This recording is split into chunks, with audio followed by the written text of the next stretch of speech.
جب یہ چیز دیکھتے ہیں تو اس چیز پہ کوئی اعتبار نہیں کرتا، لیکن جاوید چودھری نے لکھا ہے اور اسے بتایا گیا ہے، یہ آرمی چیف صاحب نے یہ بتایا، تو وہ جھوٹ تو نہیں بولیں گے، لیکن پھر اس سوال سے کئی سوال نکلتے ہیں، اس کا جواب میاں نواز شریف نے کیوں نہیں دیا، یہ بہت پریشان کن ہے۔ اور یہ کہا گیا کہ ٹی ایل پی نے جو نومبر 2017 میں فیض آباد کے مقام پہ دھرنا دیا تھا، ہم اس دھرنے کے شاہد بھی ہیں، اس دھرنے کو کس طریقے سے ہینڈل کیا گیا، کس طریقے سے ٹریٹ کیا گیا، کس طریقے سے فیسیلیٹیٹ کیا گیا، اس کے بھی شاہد ہیں۔ تو اس میں یہ بتایا گیا ہے کہ 2017 میں جو دھرنا دیا تھا اور رانا ثناءاللہ کے اشارے پر وہ ٹی ایل پی والے لاہور سے اسلام آباد آئے تھے، مطلب اس جگہ پہ آ کے بیٹھے تھے۔ تو یہ کیا ہوا،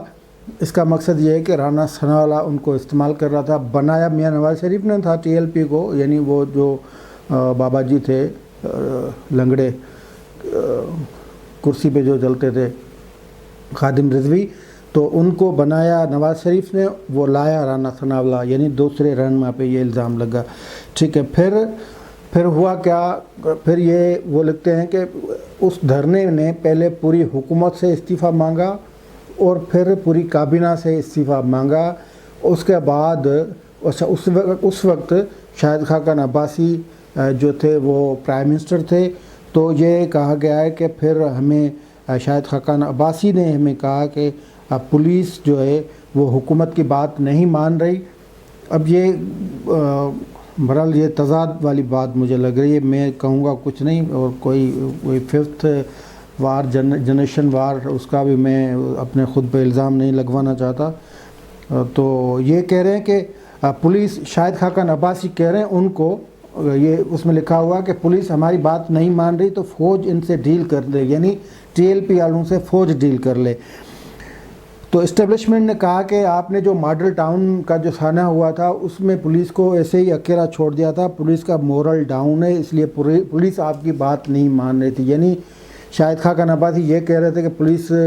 یہ کام نہیں کر رہی تو آپ ڈیل کر رہے ہیں، تو انہوں نے جواب دیا کہ پولیس آپ کا کام اس لیے نہیں کر رہی کہ آپ نے ماڈل ٹاؤن میں جو کیا اس کی وجہ سے پولیس کا مورل ڈاؤن ہے، ان کو آپ نے اکیلا چھوڑ دیا۔ لیکن یعنی جو ماڈل ٹاؤن میں پھر طاہر القادری کا جو بیان تھا، وہ بیان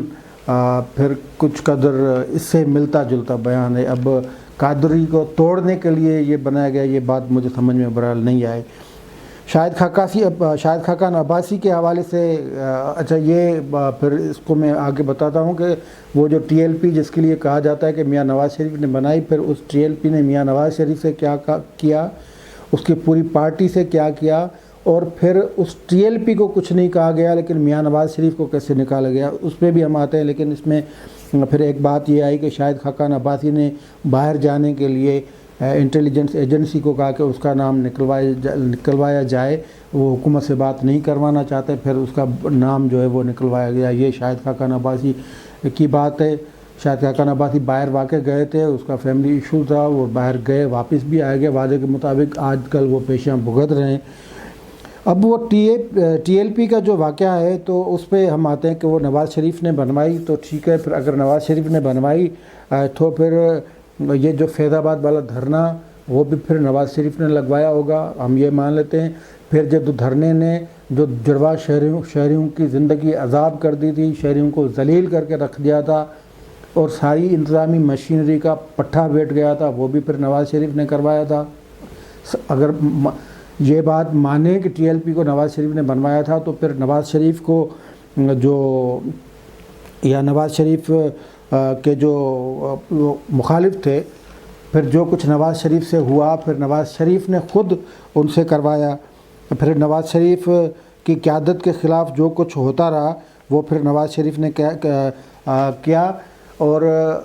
یہ جو ٹی ایل پی نے نواز لیگ کی قیادت سے جو کچھ کیا وہ بھی پھر مانا جائے کہ نواز شریف کے کہنے پہ کیا۔ نواز شریف کو ایک مسجد میں ایک جنونی ملا ٹائپ بندے نے جوتا مارا تھا اور وہ بڑا حملہ تھا ایک سابق پرائم منسٹر پہ۔ اگر ٹی ایل پی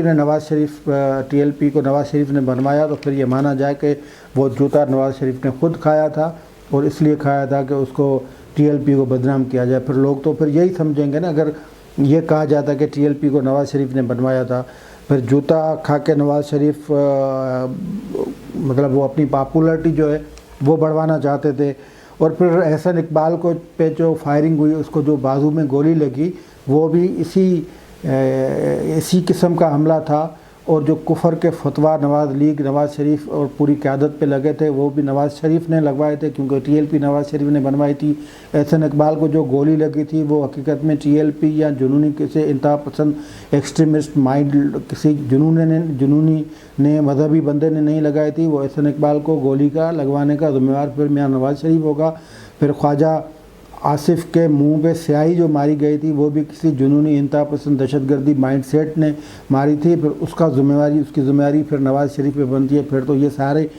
پھر تو وہ مزے کی بات یہ ہے کہ پھر تو یہ سارے الزام جو ہیں وہ نواز شریف پہ آتے ہیں. زاہد حامد سے جو استعفیٰ لیا گیا، یا زاہد حامد پہ جو کفر کے فتویٰ لگایا گیا، زاہد حامد کا جو گھیراؤ کیا گیا، ملک میں چلنے جیسا جوگا نہیں اس کو چھوڑا، پھر یہ ساری اس کے ذمہ دار بھی پھر نواز شریف کو قرار دیتے ہیں. لیکن میں یہ کہہ رہا ہوں کہ اتنے سارے الزامات کے باوجود نواز شریف وہ جواب کیوں نہیں دیتا. اور دہشت گرد تنظیم جو ہے اس کو دہشت گردی تنظیم کو نواز شریف نے بنایا. نواز شریف کو آپ نے پہلے اقتدار سے الگ کیا، پھر اس کو سیاست سے اس کو کک آؤٹ کرنے کی کوشش کی، ملک سے آپ نے نکلوا دیا. لیکن وہ دہشت گرد یا جنونی تنظیم اسی پہ رہی، ڈگر پہ کام کرتی رہی، ایک کے بعد ایک دھرنا دیتی رہی. اس کے خلاف کارروائی نہیں ہوئی. اس کو انتخابات میں لایا گیا، ووٹ توڑنے کے لیے استعمال کیا گیا، ووٹ توڑوائے گئے، پی ٹی آئی کو فیسیلیٹیٹ کیا گیا. لیکن پھر وہ بھی سارا معاملہ میرے خیال میں پھر نواز شریف نے کیا ہوگا، کیونکہ T L P Nawaz Sharif بنا سکتا ہے، تو پھر ووٹ توڑنے کے لیے وہ استعمال بھی کر سکتا ہے. اس طرح جو دہشت گردی کا اگر نواز شریف پہ اتنے مقدمے بن گئے، تو پھر یہ بھی بننا چاہیے کہ انہوں نے ایک دہشت گردی اور ایکسٹریمسٹ مائنڈ تنظیم بنوائی تھی، پھر نواز شریف پہ ایک دہشت گردی کا بھی مقدمہ بننا چاہیے تھا. اس کا وہ اگر ان کو آپ یہ جو کہا جا رہا ہے، جاوید چودھری کسی کی معرفت کہہ رہے ہیں کہ انہوں نے بنائی تھی، اور نواز شریف کو جب یہ آؤٹ کر دیا، کک آؤٹ کیا گیا، لیکن اس تنظیم کو کچھ نہیں کیا گیا، اس کا بھی حساب دینا چاہیے. اور اب بڑی بات جو ہے اس تنظیم کی یا ٹی ایل پی کو، وہ فیض آباد دھرنا ہے. وہ دھرنے کے بعد جو سپریم کورٹ میں کیس چلا تھا، پھر سپریم کورٹ نے جو فیصلہ دیا تھا اس پہ عمل درآمد کیوں نہیں ہوا؟ اس پہ عمل کرنے کے بجائے جو فیصلہ لکھنے والے جج تھے، ان کو 2.25 سال آپ نے بے توقیر کیا، ان کی فیملی کی عزت کو اچھالا، ان کو پیشیاں بھگتائیں. اس نے ابھی جان کے وہ کیس سے جان چھڑوائی ہے، لیکن وہ فیصلہ اب بھی فیلڈ میں، اب بھی اسی فیصلے پہ عمل درآمد نہیں ہوا. ٹی ایل پی کو تو نواز شریف نے بنوایا، لیکن سپریم کورٹ نے جو فیصلہ دیا تھا اس پہ عمل درآمد کیوں نہیں ہوا؟ اور ٹی ایل پی کو اگر نواز شریف نے بنوایا تو ایک بات یہ بھی ذہن میں رکھنی چاہیے کہ پھر القاعدہ اس کے بانی بھی نواز شریف ہیں، مجاہدین کے بانی بھی نواز شریف ہیں، پھر داعش کے بانی بھی نواز شریف ہیں، پھر طالبان کے بانی بھی نواز شریف ہیں. اور اسامہ بن لادن کو جو ایبٹ آباد میں پتہ نہیں کتنے سالوں سے جو بھی اس کی مانیٹرنگ کر رہا تھا یا جس نے بھی انہیں رہائش فراہم کی تھی، وہ بھی کوئی اور نہیں ہوگا، نواز شریف ہوگا. لیکن میں حیران ہوں کہ نواز شریف نے ابھی تک ان تمام الزامات، جو جاوید چودھری نے، میں کسی اور کا نام نہیں لے رہا ہوں، لیکن جو جاوید چودھری نے